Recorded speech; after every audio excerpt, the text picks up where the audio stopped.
آمین کہنے کی فضیلت اور امام کے پیچھے بلند آواز سے آمین کہنا۔ سورہ فاتحہ کو ختم کر کے آمین کہنا مستحب ہے۔ آمین مثل یاسین کے ہے اور امین بھی کہا گیا ہے، اور اس کے معنی یہ ہے کہ اے اللہ آپ قبول فرمائیے۔ آمین کہنے کے مستحب ہونے کی دلیل وہ حدیث ہے جو مسند احمد، ابو داود اور ترمذی میں وائل ابن حجر رضی اللہ عنہ سے مروی ہے۔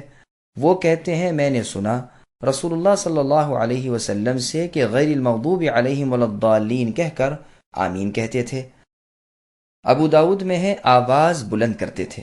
امام ترمذی اس حدیث کو حسن کہتے ہیں۔ علی ابن مسعود، ابو ہریرہ رضی اللہ عنہم وغیرہ سے روایت ہے کہ رسول اللہ صلی اللہ علیہ وسلم کی آمین پہلی صف والے لوگ جو رسول اللہ کے قریب ہوتے سن لیتے۔ ابو داؤد اور ابن ماجہ میں یہ حدیث ہے۔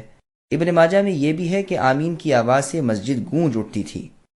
دارقطنی میں بھی یہ حدیث ہے اور امام دارقطنی سے حسن بتاتے ہیں۔ بلال رضی اللہ عنہ سے روایت ہے کہ وہ رسول اللہ صلی اللہ علیہ وسلم سے کہتے تھے مجھ سے پہلے اے اللہ کے رسول آمین نہ کہا کیجیے۔ حسن بصری اور جعفر صادق رحمۃ اللہ علیہما سے آمین کہنا مروی ہے، جیسے کہ آمین البیت الحرام قرآن کریم میں ہے۔ ہمارے اصحاب وغیرہ کہتے ہیں جو نماز میں نہ ہو اسے بھی آمین کہنا چاہیے۔ ہاں جو نماز میں ہو اس پر تاکید زیادہ ہے۔ نمازی خواہ اکیلا ہو، خواہ مقتدی ہو، خواہ امام ہو، ہر حالت میں آمین کہے۔ بخاری و مسلم میں ابو ہریرہ رضی اللہ عنہ سے روایت ہے کہ رسول اللہ صلی اللہ علیہ وسلم نے فرمایا جب امام آمین کہے تم بھی آمین کہو۔ جس کی آمین فرشتوں کی آمین سے مل جائے اس کے تمام اگلے گناہ معاف ہو جاتے ہیں۔ مسلم میں ہے کہ رسول اللہ نے فرمایا جب تم میں سے کوئی اپنی نماز میں آمین کہتا ہے اور فرشتے آسمان میں آمین کہتے ہیں اور ایک کی آمین دوسرے کی آمین سے موافقت کر جاتی ہے تو اس کے تمام اگلے گناہ معاف ہو جاتے ہیں۔ مطلب یہ ہے کہ اس کی آمین کا اور فرشتوں کی آمین کا وقت ایک ہی ہو جائے، یا موافقت سے مراد قبولیت میں موافق ہونا ہے یا اخلاص میں۔ صحیح مسلم میں ابو موسیٰ الاشعری رضی اللہ عنہ سے مرفوعاً روایت ہے کہ جب امام ولا الضالین کہے تو آمین کہو، اللہ تعالیٰ قبول فرمائیں گے۔ جوہری کہتے ہیں کہ اس کا یعنی آمین کہنے کا معنی ہے اسی طرح ہو۔ ترمذی کہتے ہیں اس کے معنی ہے کہ ہماری امیدوں کو نہ توڑیے۔ اکثر علماء فرماتے ہیں اس کے معنی اے اللہ آپ ہماری دعا قبول فرمائیے کے ہیں۔ مجاہد، جعفر صادق، ہلال ابن سیاف رحمۃ اللہ علیہم فرماتے ہیں کہ آمین اللہ تعالیٰ کے ناموں میں سے ایک نام ہے۔ ابن عباس رضی اللہ عنہما سے مرفوعاً بھی یہ مروی ہے لیکن صحیح نہیں۔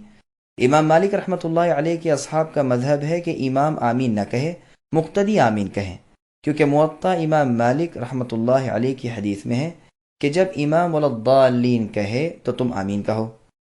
اسی طرح ان کی دلیل کی تائید میں صحیح مسلم والی ابو موسیٰ الاشعری رضی اللہ عنہ کی یہ روایت بھی آتی ہے کہ رسول اللہ نے فرمایا جب امام ولا الضالین کہے تو تم آمین کہو۔ لیکن بخاری اور مسلم کی حدیث پہلے بیان ہو چکی جب امام آمین کہے تو تم بھی آمین کہو، اور یہ بھی حدیث میں ہے کہ رسول اللہ ولا الضالین پڑھ کر آمین کہتے تھے۔ جہری نمازوں میں آمین بلند آواز سے، جہری نمازوں میں مقتدی اونچی آواز سے آمین کہے یا نہ کہے، اس میں ہمارے ساتھیوں کا اختلاف ہے، جس کا خلاصہ یہ ہے کہ اگر امام آمین کہنی بھول گیا ہو تو مقتدی بآواز بلند آمین کہیں۔ اگر امام نے خود اونچی آواز سے آمین کہی تو نیا قول یہ ہے کہ مقتدی بآواز بلند نہ کہیں۔ ابو حنیفہ کا تو یہی مذہب ہے، اور ایک روایت میں امام مالک سے بھی مروی ہے، اس لیے کہ نماز کے اور اذکار کی طرح یہ بھی ایک ذکر ہے تو نہ وہ بلند آواز سے پڑھے جاتے ہیں نہ یہ بلند آواز سے پڑھا جائے، لیکن پہلا قول یہ ہے کہ آمین بلند آواز سے کہی جائے۔ امام احمد رحمہ اللہ کا بھی یہی مذہب ہے، اور امام مالک رحمۃ اللہ علیہ کا بھی دوسری روایت کے اعتبار سے یہی مذہب ہے، اور اس کی دلیل وہی حدیث ہے جو پہلے بیان ہو چکی کہ آمین کی آواز سے مسجد گونج اٹھتی تھی۔ ہمارے یہاں ایک تیسرا قول بھی ہے کہ اگر مسجد چھوٹی ہو تو مقتدی بآواز بلند آمین نہ کہیں، اس لیے کہ وہ امام کی قرأت سنتے ہیں، اور اگر بڑی ہو تو اونچی آواز سے آمین کہیں تاکہ مسجد کے کونے کونے میں آمین پہنچ جائے۔ واللہ اعلم۔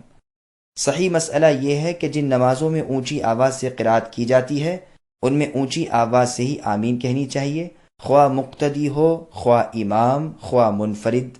مسند احمد میں عائشہ رضی اللہ عنہا سے روایت ہے کہ رسول اللہ صلی اللہ علیہ وسلم کے پاس یہودیوں کا ذکر ہوا تو آپ نے فرمایا کہ ہماری 3 چیزوں پر یہودیوں کو اتنا بڑا حسد ہے کہ کسی اور چیز پر نہیں۔